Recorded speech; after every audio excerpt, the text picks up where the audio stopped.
Hello and welcome everyone to Outdoor Analytics, where we're bringing the science behind the hunt. My name is Adam Kilgore, and today we're doing a bow review on the 2018 Mathews Triax. Before I get into the bow review, I want to say a couple quick words. I want to say thank you first to everybody that watched my other review on the Hoyt Hyperforce. Thank you for taking the time to watch that. Thank you for those that left suggestions and comments.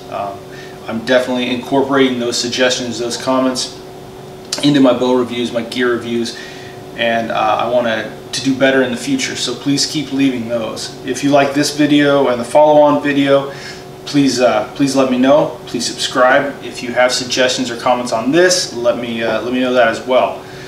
I'm going to try to keep improving each and every time. I'm still working on editing.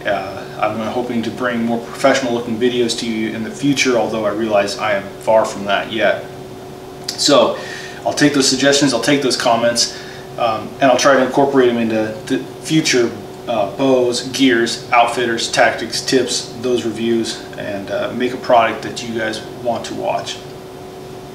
So this bow review is going to be done in two parts. I've already tried several takes of this, and I just can't seem to get it under the YouTube 15-minute limit. So for ease, I'm going to do two parts of this bow. I'm going to describe the features of the bow, talk a little bit about how the background of the bow. In the first part, and in the second part, I'll talk to the accuracy of the bow, how it holds, the speeds I'm getting, some of the performance measures that are actually off paper, off theory, but into the real world. And I'll summarize it with some critical thinking thoughts on the bow and my analysis of this bow as opposed to both the previous Mathews of this and some of the other bows on the market. So let's begin. So the bow you see here is the 2018 Mathews Triax. This bow is the only flagship so far released by Mathews this year. The first thing you'll notice about this bow, the first thing everybody sees, is that it's short. It's 28 inches axle to axle, and that means from this axle on this limb to this axle on this limb is 28 inches. The second thing everybody notices is this enhanced harmonic dampener down low. Those that know Mathews or shot Mathews in the past or recognize Mathews, they've had dampeners incorporated into the riser previously. This year they kind of pushed it down and out and made it one enhanced harmonic dampening system towards the bottom pocket of the bow. The idea of this is twofold. First is that it reduces the noise and vibration from closer to the grip, closer from where you're holding it, what they call a triangle of dampening from the harmonic dampener through your arm and through the grip. The second claimed advantage of placing this dampener down here is by lowering the weight and getting the bow to balance better in hand. So those are the claims of the bow. The specs, as I said, 28-inch axle to axle, 6-inch brace height from the brace to the string, and up to 343 foot per second claimed speed. The cams are the same cams as the 2015 Halon and the 2016 Halon 32 with minor tweaks. The riser still has this bridging, so it's a very stiff riser, especially in this short bow. The riser even shorter than the Halon, of course shorter than the Halon 32, and the bridging of this combined with this short platform makes for a very dense bow, I would say, and a bow that's very dead when you shoot it. Dead meaning lack of vibration. So let me set the bow down real quick and I'll kind of talk to how this bow came to be. So in 2014, Mathews had the Hoyt no cam.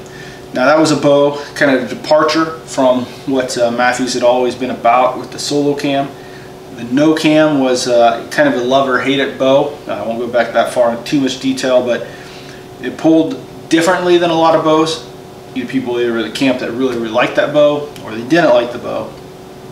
And so they had a different draw cycle, and it was not very fast. It was a slow bow. Even by 3 or 4 years ago standard, it was slow.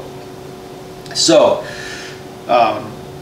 Mathews decided to, in 2015, change things up quite a bit. They changed the riser, they changed, although it was similar to the no cam, they did change it up some, but the big difference was these cross-centric cams that are still on this Triax. Now, in any bow company, speed sells. Whether or not that's actually useful for you as a bow hunter, or even a target archer, that's a debate that will never be settled. But speed sells. And that bow went from the 320s, higher 320s speed, into the 345 speed is what I think the original Halon was rated at, which was quite a big jump as far as bows go. It caught a lot of people's eyes, and not only was it a 345 feet per second bow, or close to as advertised, it was 85% let off. So those two things really caught a lot of archers' eyes. And it was a huge sell for Mathews. In fact, on my Hoyt Hyperforce bow review, I spoke quite a bit about how a lot of those features that Mathews had in 2015 were being incorporated into the 2018 Hoyt, and that's not alone. And several of the bow companies, you can see some of that same, or many of the same good selling features. So 2015 was a great year for Mathews. They sold quite a few bows. Nobody gets the numbers on exactly what company sells what number of bows, but from a just an observation standpoint, they were flying off the shelves on every place I know. I tried to keep my ear to the ground on this kind of stuff, and they were selling very well to almost all. They were selling very well from almost every dealer I knew. So that was a good year. Then what do they do? Mathews seems to kind of go in cycles, and they've done this for a lot of years. They'll make a set standard of a bow. On the case of the Halon, it was 30 inches, and then they'll stretch it or they'll shrink it for the following years. That year, so they went from a 30 to a 32 the next year, and then this year now is a 28. So on a side note, it'll be pretty interesting to see what they do next year, because you have to believe if history repeats itself, they will go to a different cam system, or at least change up things quite a bit in the cams of next year's bow. So you have the Halon, which was a good seller. The Halon 32, which was another good selling bow. I don't think it probably hit the numbers that the Halon did, because those of the Halon saw a Halon 32 that was only 2 inches difference in length, although it did end up being noticeable in the draw or in the shooting of that bow. I think most people that had a Halon didn't even go into really the stores to shoot a Halon 32 or spend a lot of time behind the bow, since it was the almost exact same bow but 2 inches longer. So the Halon 32, besides being very similar to the Halon, was also very, very top heavy, meaning when you went to hold the bow, it wanted to tip forward quite a bit. Now, while this in and of itself doesn't mean anything for accuracy, that bow, as well as all bows, if you put it in a shooting machine, will outshoot any human shooter, and will stack arrows almost on top of each other each and every time. The human aspect of it, when you're fighting to keep a bow upright, even if it's not full draw, even just holding it and it wants to tip forward, it just becomes a nuisance, and it becomes a distraction, and it becomes something that people don't want to deal with. In bows, and fine shotguns, in rifles, in pistols, in knives, and axes, people like balance. I mean, that's just what they like. Anything that they're going to hold in their hand, they want it to be balanced. And that's where the Halon 32 fell a little short. And this year they set out to correct that, I believe, by shrinking it down. So you have the difference, the 30, the 32, and then the short, this Triax, which is for all intents and purposes a mini Halon.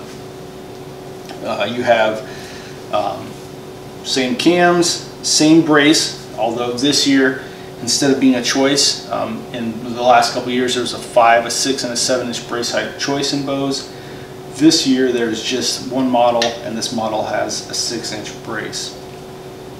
The camo patterns offered this year on this bow there's many of the same ones from last year. There is stone, which is a gray color, a black.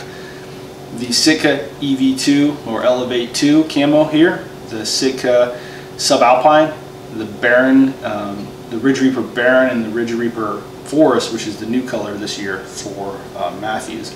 Although I haven't seen any Ridge Reaper Baron accessories offered, or Forest, excuse me, Ridge Reaper Forest accessories offered, which kind of surprises me because the rest of the patterns seem to come in matching accessories if you want them, if that's important to you. The Baron doesn't, although black would look good with it, or any of these.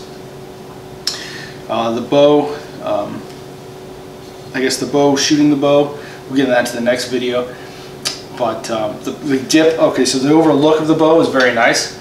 28 inches. Mathews fit and finish has always been near the top of almost any manufacturer. A few years ago, some bow companies started going to color fusion, which instead of a dip, so they take this bow, which is bare aluminum, they dip it in a tank with a film, pull it out, it has that pattern on it, and the pattern adheres to the bow. Other companies went to a baked on finish, so this color was kind of colors put on the sleeve of colors put on the bow, and then it's baked on. And those color fusion bows are usually much sharper bows, meaning the color stands out, the contrast stands out, it adheres better. Some of the biggest companies being Mathews, Hoyt, and PSE do not use color fusion, so really until they do, I feel eventually all companies will, because it leaves such a nice camo pattern and color, but until they do, none of these bows will match a color fusion bow. But for a dipped bow, it does look nice. This one specifically, I looked over several bows, this one specifically looks better than most in the EV2 and Ridge Reaper patterns. And a quick word on that, for whatever reason, I don't know why, but it seems to be the same on Hoyt's carbon bows, Hoyt's aluminum bows, these bows. It seems that anytime you take a non-photorealistic pattern, so the photorealistic patterns are the Lost Camo, the Realtree, the Mossy Oak.